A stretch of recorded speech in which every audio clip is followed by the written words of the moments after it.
गुरु तुम हो ज्ञानी ज्ञान के दाता, मुनि गुरुवर को करके प्रणाम। गाऊं मैं सुबह शाम, तुलक सागर एक नाम 70 साल की आजादी के बाद मैं कह सकता हूं बड़े दावे के साथ, अभी कहा जाता था कश्मीर से कन्याकुमारी तक भारत एक है, एक होकर भी कश्मीर हमसे पराया बना हुआ था। बुरी निगाहें उस पर डलती थी, हर कोई कश्मीर कश्मीर कश्मीर, हमें दे दो कश्मीर हमें। वो पड़ोसी चिल्ला रहा पागल हो गया है, बौखला गया होगा वो, मुझे दे दो कश्मीर मुझे दे दो। एक बात बताओ, कश्मीर बच्चों का खेल है, तुमको दे दो, ऐसे कोई दिया जा सकता है? कश्मीर भारत की हाथ की लकीर है, ध्यान रखना, कश्मीर भारत की तकदीर है। कोई अपनी तकदीर किसी को कैसे दे सकता है? ध्यान रखिए, ये कश्मीर पे जो किया है एक सच्चा सपूत भाई नरेंद्र मोदी, आज खुल करके उनका नाम लेने में हमें गर्व महसूस हो रहा है, फक्र महसूस हो रहा है। एक ऐसा भारत मां का सपूत जिसने भारत मां की मांग जो उजड़ी हुई थी, आज उस व्यक्ति ने, अमित शाह जैसे लोगों ने, अमित शाह जानते हो सब गुजराती भाई, ध्यान रखना मान्यवर, ध्यान रखिए, इस राजनीति के कोई चाणक्य गुरु हैं तो अमित शाह हैं, ध्यान रखना। चाणक्य ने क्या किया था? आसुरी शक्तियों को सिंहासन से उतारकर चंद्रगुप्त को सिंहासन पर बिठा दिया था, ध्यान रखिए मान्यवर। वो चंद्रगुप्त भी अंत समय जैन धर्म स्वीकार करके समाधि करते हैं, और अमित शाह भी जैन वंश में पैदा होकर के भारत की राजनीति का गर्व से माथा ऊपर उठा दिया करते हैं। आज उन सपूतों ने वो किया है, मेरी भारत मां की मांग में जो बरसों से कोई नहीं कर पाया, उसकी मांग में, अरे अपनी मां की मांग में लाल सिंदूर तो सब भरते हैं, लेकिन आज केसरिया सिंदूर भर दिया भारत माता की मांग में, सदा सदा को उसे सौभाग्यशाली बना दिया है। 70 साल से जो लोग नहीं, बौखला रहे हैं, कई लोग पगला रहे हैं, ये क्या हो गया हमें पता ही नहीं, हमारे साथ धोखा हुआ। ये देशद्रोह की भाषा है, जो कश्मीर को एक करने में उसका विरोध करते हैं, मैं कह सकता हूं कि वह देशभक्त तो कभी नहीं हो सकते हैं, वह भारत माता के सपूत नहीं हो सकते हैं। किस तरह से घटनाएं घटी, क्या मोड़ दिया, ध्यान रखना।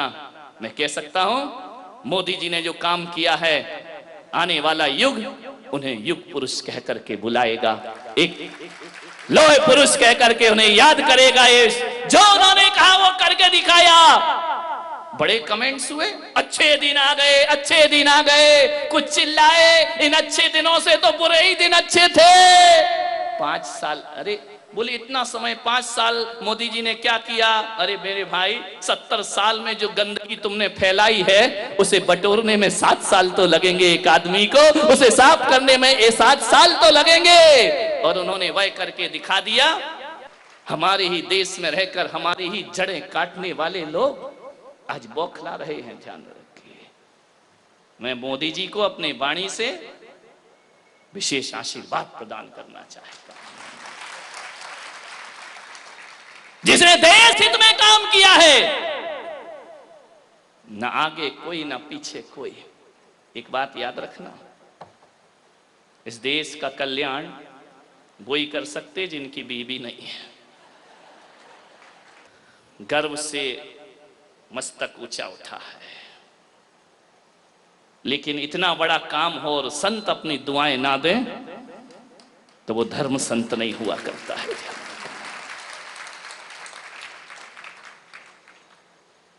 बहुत बड़ा फैसला लिया है, नारियों का उद्धार किया, 3 तलाक का बिल पास किया है। जो नारी भोग की वस्तु बनी थी, उसे उन्हें आदर्श बना करके खड़ा कर दिया मोदी जी ने। अभी अभी देखना आगे आगे और क्या होगा।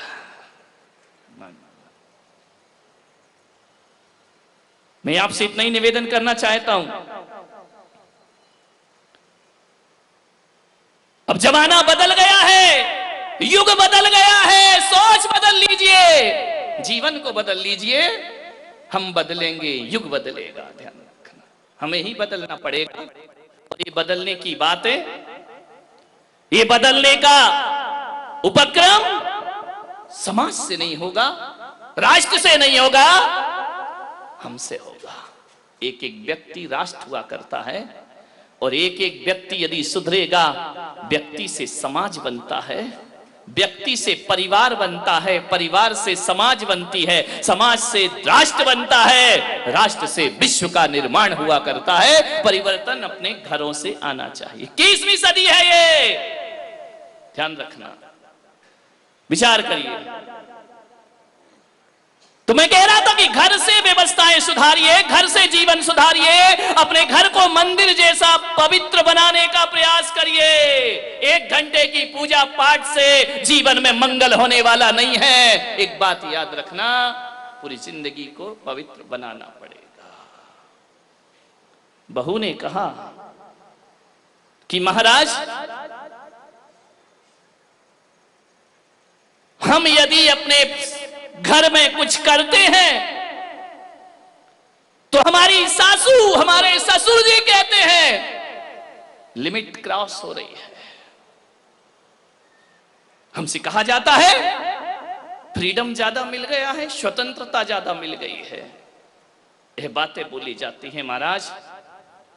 और जब यही बातें हमारी ननन जब ससुराल से पीहर आती है ना, तो यही माँ उसे समझाती है कि बेटा ससुराल में कैसे रहना, ससुराल की हुकूमत कैसे करना, ज्यादा सास से दबना नहीं, झुकना नहीं। जिस बातों का विरोध करती है मेरी, वही बातें वो मेरी ननंद को सिखाती है। बहुत पीड़ा होती है महाराज, बहुत दर्द होता है महाराज। ये दोहरे मापदंड क्यों हैं हमारी माताओं के बीच में? मैं जानता हूं एक ऐसी सास को, वो मेरे दर्शन करने को आई। मैंने कहा अम्मा जी सुखी हो? अरे बोले सुखी तो हूं महाराज, बस एक दुख है। मैंने कहा क्या दुख है? बोले जो बहू आई है ना। तो मैंने कहा क्या हो गया उसको? अरे बोले कोई तमीज नहीं, माँ बाप ने कुछ नहीं सिखाया उसको। तो मैंने कहा तू सिखा दे। अरे बोले महाराज देखने गए थे, शादी की थी जब, तो बड़ी सुशील लग रही थी, 8 बजे तक सो के नहीं उठती है। पूरा घर उठ जाता है, वो सोती रहती है। बड़ों को बड़ा नहीं समझती, छोटों को छोटा नहीं समझती, बड़ी बेरुखी से बात किया करती है। बहुत दुखी हूं महाराज, जब से ये बहू आई है मेरे जीवन में नरक हो गया। मैंने कहा और मामा जी बेटियां कैसी हैं? अरे बेटियां, अरे क्या बताऊं महाराज, क्या किस्मत लेकर आई हूं मैं, क्या पुण्य कमाए थे किस जन्म में। मैंने कहा क्यों क्या हुआ? बोले ऐसे कंवर साहब मिले हैं, ऐसे कंवर साहब मिले हैं। मैंने कहा कैसे मिले हैं? अरे हीरा है हीरा। मैंने कहा कैसा हीरा? बोले बेटी को उठने तक नहीं देता, चाय बना के दे देता है, और जो बेटी कहती है वही करता है। कौन से जन्म में मैंने ऐसे पुण्य कि ये दोहरे मापदंड। बहू को कहती है किस्सों के समय पे नहीं उठती, वो दमाद से कहती दमाद हीरा है। बेटी की जुबान पे बात नहीं आती और कंवर साहब पूरा कर दिया करते। पिक्चर दिखाने ले जाते हैं, घुमाने ले जाते हैं, बाहर खिलाने ले जाते हैं। तर गई महाराज बेटियों की तरफ से। तो मैं ध्यान रखना, तू तर नहीं गई, तू मर गई, ध्यान रखना। विचार ये स्थिति हमारे घरों की। बहू के लिए उसी चीज पर पाबंदी और बेटे के लिए उसी चीज की शिक्षा। ये दोहरे मापदंड नहीं चलेंगे, ध्यान रखिए। निवेदन है मेरा, मैं ससुर से और सासुओं से निवेदन कर रहा हूं, दोहरे मापदंड मत रखिए। एक जानते हो, एक महिला मंदिर आई, अम्मा जी रास्ते में मिली, नमोस्तु महाराज, प्रणाम प्रणाम। उनका अम्मा जी बड़ी खुश दिख रही है। बोले बहुत खुश हूं महाराज। मैंने कहा क्यों? मैंने कहा कितने बच्चे हैं तुम्हारे? बोले 4 बेटियां हैं। 4 बेटियां सुखी हैं? सुखी तो क्यों नहीं रहेंगी? जब मैंने उनकी शादी की थी ना, तो महाराज क्या बताऊं तुम्हें, मेरा भी दिमाग ऐसा चला। मैंने कहा अपनी लड़कियों की शादी वहां करूंगी जिस घर में सास नहीं है, और सास नहीं है तो हुकूमत अपने हाथ में। इतनी मैंने कहा 4 मिल गए, ऐसे हमारे 4 मिल गए। राम लक्ष्मण भरत शत्रुघ्न से सास नहीं है उस घर में। इतना राज करती हैं हमारी बेटियां, जो कहो वो होता है। तो मैंने कहा अम्मा जी और कोई कमी जिंदगी में? बोली एक कमी है। मैंने कहा क्या? बोले जो हमारा लड़का है ना। मैंने कहा हाँ। बोले 35 साल का हो गया। समझ गए क्या? ऐसी बातें आपको डायरेक्ट समझ में आती है। बोले 35 साल का हो गया महाराज। तो मैंने कहा हो गई भाई। अरे बोले ऐसा नहीं, अभी तक कुंवारा बैठा है, शादी नहीं हो रही उसकी, बस एक तकलीफ है।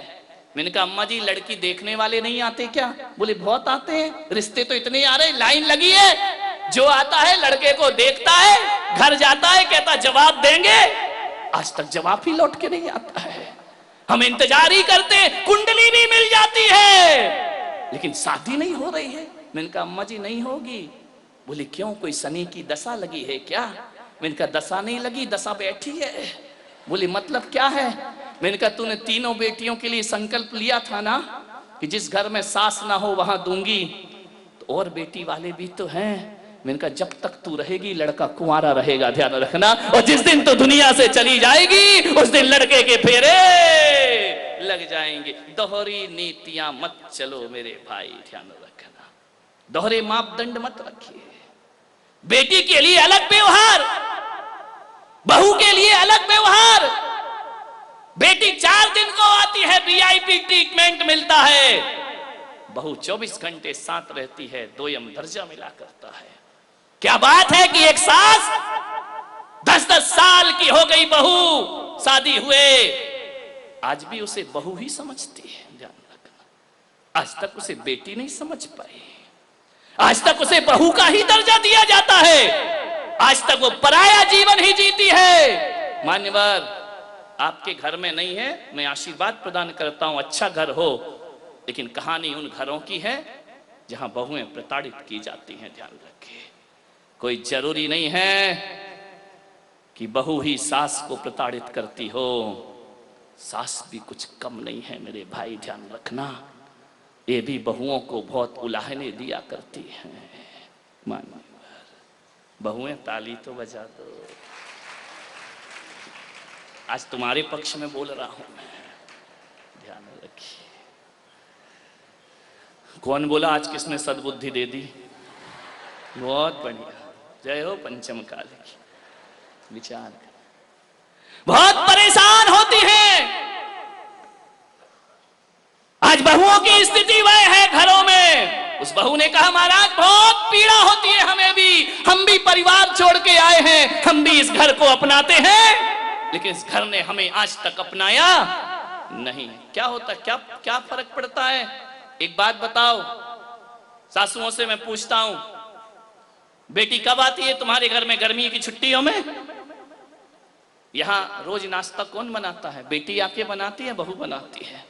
बहू बनाती है ना। रसोई कौन बनाती है? बहू बनाती है। चलो नौकरानी होगी, निर्देश तो बहू देती है ना, देखती है ना। बीमार हो जाओ तो बहू आके पूछती है, बीमार हो जाओ तो दवाई भले झुंझला के दे, गुस्से से देगी बहू ही, पड़ोसिन देने वाली नहीं है, ध्यान रखना। कुछ भी करेगी, तकलीफ हो, दुख हो, संकट हो, बहू ही साथ में आती है। बेमन से आए या मन से आए, साथ तो बहू ही देती है ना। सुबह से उठती है, तुम्हारी व्यवस्था करती है, नाश्ता बनाती है, खाना बनाती है।